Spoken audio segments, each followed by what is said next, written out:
ଧୀରେ ଏଉତାରୁ ଶୁଣ ଧୀରେ ଦିନେ ଗୋଦାବରୀ ଦିନେ ଗୋଦାବରୀ ବୁଲୁ ଥିଲା ଚାରି ଦେଖିଲା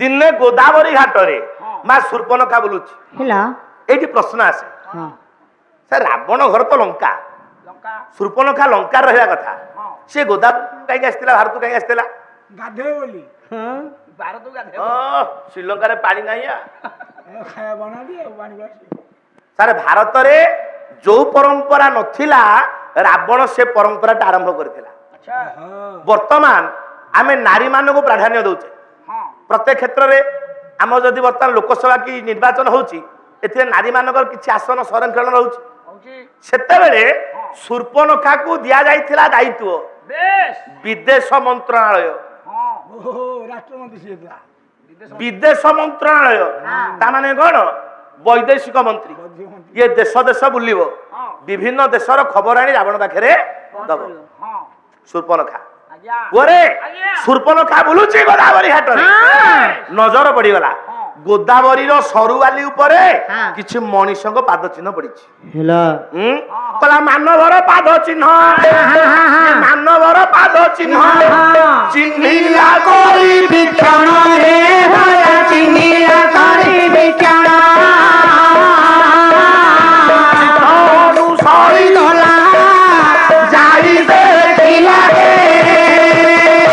ଦେଖିଲା ଗୋଦାବରୀର ସରୁବାଲି ଉପରେ କିଛି ମଣିଷଙ୍କର ପାଦ ଚିହ୍ନ ପଡିଛି ବିଚାର କଲା ଶୂର୍ପଣଖା କହିଲା ଏ ଅଞ୍ଚଳରେ ମଣିଷ କୋଉଠୁ ଆସିଲେ ଏ ଅଞ୍ଚଳରେ ମଣିଷ କୋଉଠୁ ଆସିଲେ ମୁଁ ଶୂର୍ପଣଖା ମୋର 3 ଭାଇ ଖର ଦୂଷଣ ତ୍ରିଶିର 10,000 ରାକ୍ଷସ ଏ ଅଞ୍ଚଳର ସବୁ ମଣିଷ ମାନଙ୍କୁ ଖାଇଛୁ ଆଉ ମଣିଷ କୋଉଠୁ ଆସିଲେ ପାଦ ଚିହ୍ନ ପଡିଛି ପାଦ ଚିହ୍ନ ପାଖରେ ଶୂର୍ପଣଖା ଆଣ୍ଠୁ ମାଡି ବସିଲା ଦେଖିଲା ପାଦ ଚିହ୍ନରେ ଦେଖାଯାଉଛି ଅନେକ ଚିହ୍ନ ଅଷ୍ଟାଦଶ ଚିହ୍ନ ପ୍ରଭୁଙ୍କ ପାଦରେ 18ଟା ଚିହ୍ନ ଗଣି ଗଣି ବିଚାର କଲା କହିଲା ଏଇଟା ସାଧାରଣ ମଣିଷର ପାଦ ଚିହ୍ନ ନୁହଁ ପାଦ ଚିହ୍ନକୁ ଅନୁସରଣ କରି ଶୂର୍ପଣଖା ଯାଇ ଜଙ୍ଗଲ ଭିତରେ ପହଞ୍ଚିଲା ଦଣ୍ଡକାରଣ୍ୟ ଭିତରେ ପହଞ୍ଚିଲା କଣ ଦେଖିଲା କହିଲା ସୁନ୍ଦର ପୁରୁଷ ବେନି ସୁନ୍ଦର ପୁରୁଷ ବେନି କୁନ୍ଦର ଦନାକୁ ଘେନି ରେ ଭଲ କୁନ୍ଦର ଦନାକୁ ଘେନି ବୁଲୁଛନ୍ତି ଦଣ୍ଡ ପରେ ଦଣ୍ଡ ପରେ ସୁନ୍ଦର ପୁରୁଷ ବେନି 2 ଜଣ ପୁରୁଷ ଶ୍ୟାମ ଗୌର ସୁନ୍ଦର ଦୋ ଭାଇ ଜଣେ ଦେଖିବାକୁ ଶ୍ୟାମଳ ଆଉ ଜଣେ ଦେଖିବାକୁ ଗୌର କହିଲା ହା କେଡେ ସୁନ୍ଦର ପୁରୁଷ ଆଉ ଟିକେ ଦୂରକୁ ଚାହିଁଦେଲା କହିଲା ଗୋଟେ ପତ୍ର କୁଡିଆ ହେଇଛି ପତ୍ର କୁଡିଆ ଭିତରେ ଗୋଟେ ଅନିନ୍ଦ ସୁନ୍ଦରୀ ତରୁଣୀ ହା ଇଏ କିଏ ପଚାରିବି ଯେ ପାଖକୁ ଯିବି ଯେ ହେଲେ ये सुंदर पुरुषों पाखक जावाई हेले निजको सुंदरी करने पड़ो ना आगो सुंदरी करने पड़ो ना निश्चित बोले कौन कला कला दर्पण परिबदन ये दर्पण परिबदन दर्प हारिबे मदन रे भल दर्प हारिबे मदन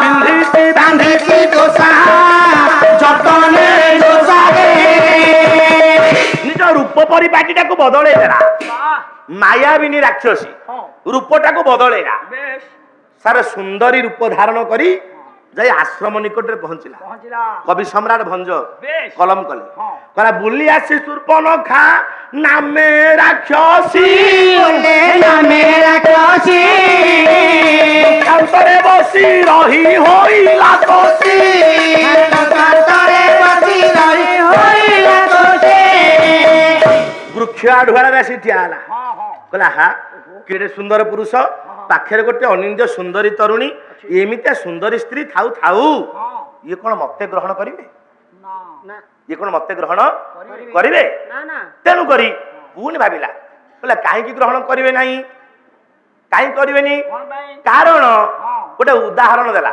କଣ ଉଦାହରଣ କଣ ଉଦାହରଣ କଣ କି ରେ? ଦେଖିବା। କହିଲା ବିଚାରିଲା ଭୃଙ୍ଗ ପୁଣି ମାଳତୀ ସ୍ନେହ ভুলে মারতি স্নেহে ତା ସଙ୍ଗେ ସଙ୍ଗ ହୁଅଇ ସରାଗ ବହି। বাসঙ্গে সঙ্গ হই সরাগ বহে କହିଲା ମାଳତୀ ସ୍ନେହୀ ଭୃଙ୍ଗ ଭୃଙ୍ଗ ଭ୍ରମର ଆଜ୍ଞା ସାରେ ଭ୍ରମର ମାଳତୀ ଫୁଲ ଉପରେ ବସେ। ବସେ। କାହିଁକି ନା ତା ପାଖେ ମଧୁ ଅଛି, ହଁ ବାସ୍ନା ବି ଅଛି, ସୁବାସ ବି ଅଛି, ଅଛି। ମହକ ଅଛି। ଆଜ୍ଞା ମଧୁପାନ କରିବା ପାଇଁ, ବେଶ। ସୁବାସ ଆଘ୍ରାଣ କରିବା ପାଇଁ ଭ୍ରମର ଯାଇ ବସେ ମାଳତୀ ଫୁଲ ଉପରେ, ଆଜ୍ଞା ପୁଣି ଉଠିଯାଏ ହଁ ହଁ ବାସଙ୍ଗ ଫୁଲ ଉପରେ ବି ବସେ। ବସେ। ବାସଙ୍ଗ ଫୁଲର ମହୁ ନାହିଁ ନା କି ବାସ୍ନା ବି ନାହିଁ, ନା ତଥାପି ବସେ। ବସେ। କାହିଁକି ବସେ ସାରେ? କାହିଁକି ବସେ? କଣ ପାଇଁ? କାରଣ ଇଏ ଭ୍ରମରଟା ହଉଛି ଗୋଟେ ଲମ୍ପଟ ଲମ୍ପଟ ଲମ୍ପଟ ପୁରୁଷ। ହଁ। ମୁଁ ପ୍ରଥମ ଦିନ କହିଥିଲି ହଁ ଭ୍ରମର ଉପାଖ୍ୟାନ। ଆଜ୍ଞା ତାହେଲେ ପୁଅ ଏ ଭ୍ରମରଟା ହଉଛି ଲମ୍ପଟ। ବେଶ। ବା ଯେବେ ହୋଇଥିବେ ଏହୁ ରସିକ ପୁଂସ রসিক ফুলসা କି ସକିଆରେ ସେ অভিলাষ গড়াই কি সকিয়ারে সে অভিলাষ ଶୃପନଖା ଭାବୁଛି ହଁ ଯଦି ଏ ରସିକ ପୁରୁଷ ହେଇଥିବେ ହେଇଥିବେ। ଗୋଟେ ନାରୀ କଣ ଆଉ ଦିଟା ନାରୀ ରଖିବାକୁ ଅସୁବିଧା ଅଛି? ନାଇଁ ନାଇଁ ହୁଁ? ହଁ ରୂପଟାକୁ ବଦଳେଇଲା। ହଁ ପୁଅରେ ହଁ। ପିନ୍ଧିଛି କଣ? ଦେଖିବା ପିନ୍ଧିଛି କଣ? ଦେଖିବା। ଗୋଟେ ଶାଢୀ। କୋଉ ଶାଢୀ? ଶାଢୀଟା ପିନ୍ଧିଛି। ହଁ। ଲେଖିଲେ ଗୋକୁଳାନନ୍ଦ ପଟ୍ଟନାୟକ କହିଲା ପିନ୍ଧିଛି ପତନି ଶାଢୀ, ପିନ୍ଧିଛି ପତନି ଶାଢୀ, ଏ ରତନେ ବେଳି সোজারি রে ভোলা রতনে বেরি সোজারি ଯେ ପିନ୍ଧିଛି ବାନ୍ଧିଛି ଧୋସା। যতনে দোষারে ମା ଗୋଟେ କଥା କହିବି, କହୁନାହାନ୍ତି। କେହି ଦେହକୁ ନବନି, ନାଇଁ ମନ ଦୁଃଖ କରିବନି। କାହିଁ ଦେହ ତ କହିବେ ମନ ଦୁଃଖ କଲେ କଣ ହବ? ଆମେ କାଲି ପଳେଇବୁ। ବର୍ତ୍ତମାନ ବଜାରରେ ଗୋଟେ ଶାଢୀ ମିଳୁଛି ହଁ ଯାହାକୁ କହନ୍ତି ନେଟ୍ ଶାଢୀ। ତା ରେଟ୍ ଅଲଗା। ନେଟ୍ ଶାଢୀ, ଓ ସେ ନେଟ୍ ଶାଢୀର ବର୍ତ୍ତମାନ ଆଜ୍ଞା ଭାରି ଚାହିଦା, রেট অধিক ଭାରି ଚାହିଦା। ସେ ଶାଢୀ ଯଦି ପିନ୍ଧିବ ହଁ। ମୁନା କଣ ହବ? ଆଜ୍ଞା ଅଙ୍ଗ ଆଭୂଷଣ ସବୁ ବାହାରକୁ ପୁରା ପରିଷ୍କାର ଦେଖାଯିବ। ଆମେ ଲୁଗାପଟା କାହିଁକି ପିନ୍ଧୁ? ଲଜ୍ଜା ନିବାରଣ କରିବା ପାଇଁ। ଲଜ୍ଜା ନିବାରଣ କରିବା ପାଇଁ ଲୁଗାପଟା ପିନ୍ଧୁ, ଆଜ୍ଞା ବସ୍ତ୍ର ପିନ୍ଧୁ। ଆଜ୍ଞା ଯଦି ନେଟ୍ ଶାଢୀ ପିନ୍ଧିବା ଦ୍ୱାରା ଆଜ୍ଞା। ଆମର ଲଜ୍ଜା ନିବାରଣ ହେଲାନି, ହଁ। ତାହେଲେ ସେ ଶାଢୀ ପିନ୍ଧିଲେ କେତେ, ନ ପିନ୍ଧିଲେ କେତେ? କଣ କରିବି? ଆଜି ଫୋନ କରିକି ସ୍ତ୍ରୀ କହୁଛି ଫୋନ କରିକି ଏଇ ଶାଢୀ ଆଣିବ। କବି ସୂର୍ଯ୍ୟ ବଳଦେବ ରଥ ଆଜ୍ଞା। କହିନାହାନ୍ତି? କଣ କହିଲେ? କହିଲେ ପିନ୍ଧିଥିବ ଜାମା ନିମା ଗୁଡ଼ିକି, জীবন মানিমা গুড়িকে ପିନ୍ଧିଥିବ ଜାମା ନିମା ଗୁଡ଼ିକି, জীবন মানিমা গুড়িকে ପତଙ୍ଗ ଦିଶିଲେ ଝଲକି, পতঙ্গ দেখিলে ঝলসি କାହାକୁ କହିବା, কাহাকু কহিবা କାହାକୁ କହିବା, কাহাকু কহিবা ଗୋପାଳରେ ସିନା କୋର ତାଡ଼ିବା।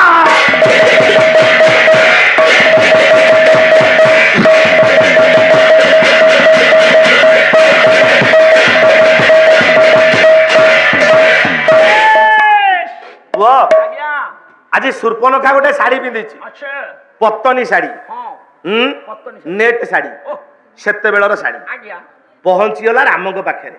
ହଁ ପୁଅ ଆଜ୍ଞା। କେମିତି ଯାଉଛି?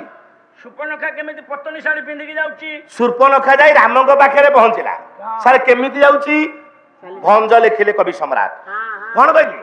କହିଲେ ବନ୍ଧ କି ଜଙ୍ଘରୁ ଚେଳ ଚାଳିବାର, রঙে চেয় চালিবা রঙে ଭାଗି ହୋଇବ ସତେ। বন্ধা ବନ୍ଧନ କବି କଷ କଣ?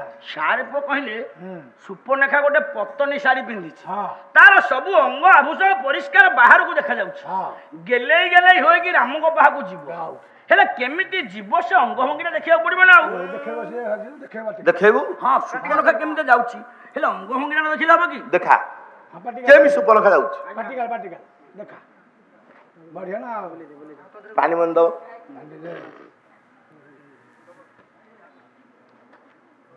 ଶୀଘ୍ର ଶୀଘ୍ର ମୁନା, ଆଜ୍ଞା ଆଜ୍ଞା ଶୀଘ୍ର ଦେଖା। ରେ ଆର୍ମି ବାଜିଲାଣି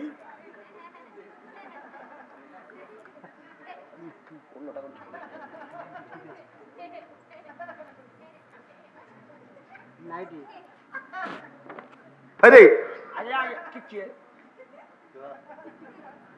କ'ଣ କରୁଛୁ? ଆରେ ମତେ କଣ ପିନ୍ଧେଇଲୁଣି? ଆଜ୍ଞା ସଦାବେଳେ ମୁଁ ଲେଡିସ୍ ରୋଲ କରୁଥିଲି ଆଜି ଟିକେ ଆପଣ କରନ୍ତୁ ଗୋଟେ ଫଟୋଟେ ନେବା କ'ଣ କରିବୁ? ନେଇକି ଟିକେ ସାରଙ୍କ ଘରେ ଦେଖେଇବା ଘରେ ଦେଖିଛନ୍ତି? ଘରେ ଦେଖୁଛନ୍ତି ଆରେ କୋଉ ଦିନ ଏବେ ସେ ଦେଖା ଦେଖି ହେଲେଣି ମୁଁ ଜାଣିନି ହେଇ ମତେ କାହିଁ ପିନ୍ଧେଇଛୁ? ସାରେ ସଦାବେଳେ ମୁଁ ଦେଖଉଛି ଆଜି ଆପଣ ଟିକେ ଦେଖାନ୍ତୁ ଲୋକମାନେ ଦେଖିବେ ସୁପର୍ଣ୍ଣଖାର କୋଉ କୋଉ ଅଙ୍ଗ ସବୁ ବାହାରକୁ ଦେଖାଯାଉଛି କେମିତି ଚାଲି ଚାଲି ଗେଲେ ଗେଲେ ହେଇକି ଯାଉଛି। ଆଚ୍ଛା ମୁନା ଆଜ୍ଞା ମତେ ଶାଢୀ ପିନ୍ଧେଇଛୁ। ଆଜ୍ଞା ଆମ ମା ମାନେ ଶାଢୀ ପିନ୍ଧନ୍ତି, ଆଜ୍ଞା ଗଣ୍ଠିଟା କୋଉ ପଟେ ପଡେ? ଆଜ୍ଞା ମା ମାନଙ୍କୁ ପଚାରିଲେ କହିଲେ ମୁଁ ତ କେବେ ଶାଢୀ ପିନ୍ଧିବା ଅଭ୍ୟାସ ମୋର ନାହିଁ। ତୋ ସ୍ତ୍ରୀ ପିନ୍ଧୁନି? ନାଇଁ ଆଜ୍ଞା ମୋ ସ୍ତ୍ରୀ ପିନ୍ଧୁନି ସେ ନାଇଟ୍ ପିନ୍ଧୁଛି। ଭଲ ଭଲ। ଆଚ୍ଛା କହ ଆଜ୍ଞା ଗଣ୍ଠିଟା କୋଉ ପଟେ ପକେଇଛୁ? ଆଜ୍ଞା ଆପଣଙ୍କ ବାଁ ପଟେ ପକେଇଛି। ଗଣ୍ଠିଟା ପଡିବ ଡାହାଣ ପଟେ। ସାରେ ଘରେ ତାହେଲେ ସାରୁ ଆଣିକି ପିନ୍ଧାନ୍ତି ଆଉ କଣ ଆଳୁଆଣି। ଶୁଣୁ ଆଜ୍ଞା ସୁପର୍ଣ୍ଣଖା ପିନ୍ଧିଛି କଣ? ପତନି ଶାଢୀ। ପତନି ଶାଢୀ। ହଁ। କେମିତି ପିନ୍ଧିଛି? କେମିତି ଆଜ୍ଞା ଦେଖ ଭଲ ଭାବରେ କୁଚ କରିକି ପିନ୍ଧିଛି। ଗୋଟେ ହାତରେ ଗୋଟେ ପଣତ କାନିକି ଧରିଛି, ଆଚ୍ଛା ଆଚ୍ଛା ବୁଝିପାରିଲୁ? ହଁ, ହଁ। ଗୋଟେ ପଣତକୁ ଧରିଛି, ଧରିଛି ଯାଉଛି। ହଁ ଭଞ୍ଜ ଲେଖିଲେ ହଁ। କହିଲା ବନ୍ଧ କି ଜଙ୍ଘରୁ ଚେଳ ଚାଳି ବନ୍ଧାକି ହୋଇବ ତତେ ମନ ମତଙ୍ଗ ବନ୍ଧାକି ହୋଇବ ତତେ ମନ ମତଙ୍ଗ ବନ୍ଧ କି ଜଙ୍ଘରୁ ଚେଳ ଚାଳିବା ରଙ୍ଗ ତେର ଚାଳିବା ରଙ୍ଗ ବନ୍ଧାକି ହୋଇବ ତତେ ମନ ମତଙ୍ଗ।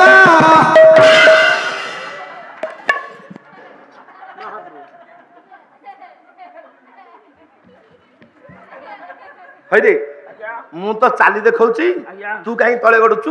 ମୁଁ ଦେଖୁଛି ସୁପର୍ଣ୍ଣଖାର କୋଉ କୋଉ ଅଙ୍ଗ ଦେଖାଯାଉଛି ମୁଁ ଟିକେ ତଳେ ନଇକି ଉଣ୍ଡୁଛି। ଭାଣ୍ଡାଳ। କଣ ଭଞ୍ଜ ଲେଖିଲେ? ବନ୍ଧକି ଜଙ୍ଘରୁ ଚେଳ। ବନ୍ଧକି କିଏ? ବନ୍ଧକି କହିଲେ ବିଟପି। ବନ୍ଧକି କହିଲେ ଲଜ୍ଜାହୀନା ନିର୍ଲଜ୍ଜୀ ବିଟପି ବେଶ୍ୟା। ଆଜ୍ଞା ବୁଝିପାରିଲୁ? ହଁ। ଗୋଟେ ବେଶ୍ୟା ନାରୀ ହଁ। ଯେପରି ହଁ। ନିଜର ରୂପ ଯୌବନକୁ ବାହାରେ ଦେଖାଏ, ଅନ୍ୟମାନଙ୍କୁ ଦେଖାଏ, ପରିଷ୍କାର ଭାବରେ ଆଜି ସୁପର୍ଣ୍ଣଖା ସେୟା କରୁଛି। ହଁ। ଗୋଟେ ପଣତ କାନି ଧରିଛି, ଚାଲିଲା ବେଳେ ତା ପଣତ କାନିକୁ ହଲେଇ ଯାଉଛି, ଗୋଟେ ଜଙ୍ଘ ଦେଖାଯାଉଛି। ଭଞ୍ଜ କହିଲେ ଏଇଟା ଜଙ୍ଘ ନୁହଁ, ଆଉ ଏଇଟା କଣ? ବନ୍ଧାକି ହୋଇବ ସତେ ମନ ମାତଙ୍ଗ ମନ ମାତଙ୍ଗ ପୁରୁଷର ମନ ରୂପକ ମତୁଆଲା ହାତୀକି ବାନ୍ଧିବା ପାଇଁ ଏଇଟା କଣ ଆଉ ରତ୍ନ ସ୍ତମ୍ଭ କିରେ?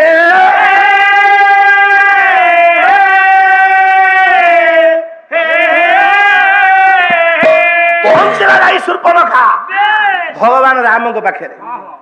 ରାମଚନ୍ଦ୍ର ପଚାରିଲେ କହିଲେ ଏ ମା ତୁ କିଏ?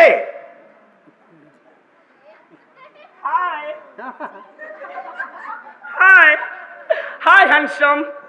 Wow, beautiful, handsome boy. Please cooperate me. Please cooperate me.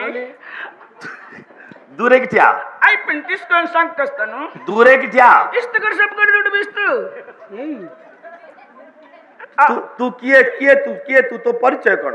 मत चिन्हि पारु ना तू किए? ताले मो परिचय मु दउछि सुना सुर्पनखा परिचय दउछि। मां मने रख, जने नारी केमिति परिचय दबा दरकार सेदिन सुर्पनखा दउछि परिचय। कौन कहला? कहला नाम सुर्पनखा रावण के बहिनी दुष्ट हृदय दारुण जसहिनी। सिया राम जय जय राम राम सिया राम जय जय राम। कहला नाम सुर्पनखा रावण के बहिनी। मालो जने नारी केमिति परिचय दिए?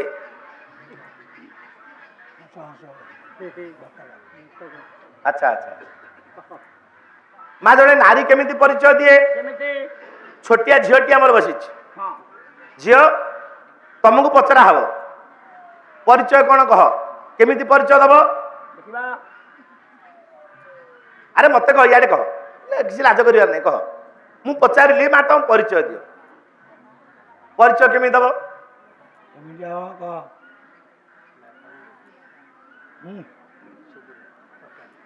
ବସ ମୁଁ କହୁଛି ମୁନାରେ ଆଜ୍ଞା। ନାରୀ କେମିତି ପରିଚୟ ଦିଏ ନାରୀର କେମିତି- କଲେ ପିତା ରକ୍ଷତି କୌମାରେ ଭଦ୍ରା ରକ୍ଷତି ଯୌବନେ ପୁତ୍ରଶ୍ଚ ସ୍ଥାବରେ ରଖେ ନ ସ୍ତ୍ରୀ ସ୍ୱାତନ୍ତ୍ର୍ୟ ମରହତି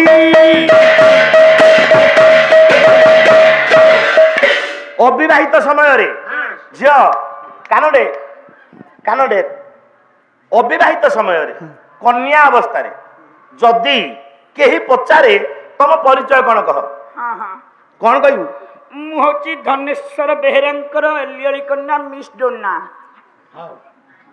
କା ନା କହିଲା ବାପା ନା କା ନା କହିଲା ହଁ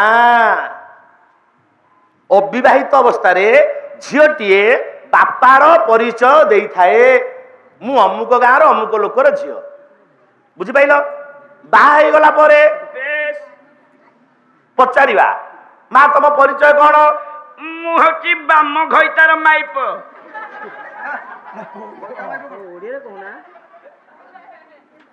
କିଏ ସେ ନା ସ୍ୱାମୀର ପରିଚୟ ବାହା ହେଇ ସାରିଲା ପରେ ଜଣେ ନାରୀ ତାର ସ୍ୱାମୀର ପରିଚୟରେ ବଞ୍ଚେ ସ୍ୱାମୀର ପରିଚୟ ଦିଏ ହଁ ବୁଢୀ ହେଇଗଲା ବୟସ ଖସିଗଲା ବେଶ ମା ମୋର ମୁଣ୍ଡ ପାକଳା ହେଇଗଲାଣି ହଁ ବୟସ ଖସିଗଲାଣି ହଁ। ପଚାରେ ମା ତମ ପରିଚୟ କଣ ଏ ବାପା ମୁଁ ହଉଛି ରାଜୁଆର ମା। ମା ସାର୍ ବୁଝି ହଉଛି ନାରୀର ତିନିଟା ପରିଚୟ ଅବିବାହିତ ଅବସ୍ଥାରେ ବାପାର ନାଁ ଦବ ପରିଚୟ ବାହା ହେଇ ସାରିଲା ପରେ ସ୍ୱାମୀର ପରିଚୟ ଦବ ବୟସ ହେଇଗଲା ପରେ ବୁଢୀ ହେଇଗଲା ପରେ ପୁଅର ପରିଚୟ ଦବ ହଁ ତିନିଟା ପରିଚୟ ହଉଛି ନାରୀର ନାରୀର ମୁଁ ନା ବୁଝୁଛୁ ଆଜ୍ଞା। ସେଦିନ ଶୂର୍ପଣଖା ଦେଲା ପରିଚୟ କଣ କହିଲା ନାମ ସୁବର୍ଣ୍ଣଖା। କହିଲା ନାମ ଶୂର୍ପଣଖା ରାବଣ କେ ବହିନି ମୋ ନାଁ ହଉଛି ଶୂର୍ପଣଖା ମୁଁ ବିଂଶାକ୍ଷ ରାବଣର ଭଉଣୀ